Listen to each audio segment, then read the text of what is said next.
खुदा का इब्राहिम से अहद।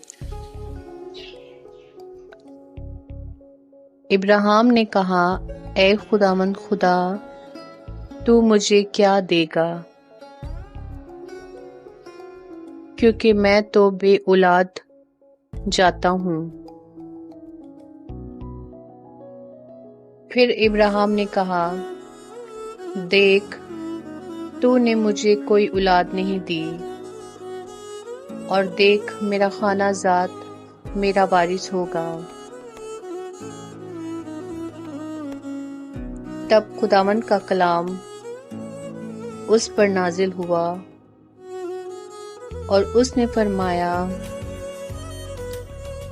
ये तेरा वारिस ना होगा, बल्कि वो जो तेरे सलूब से पैदा होगा वही तेरा वारिस होगा।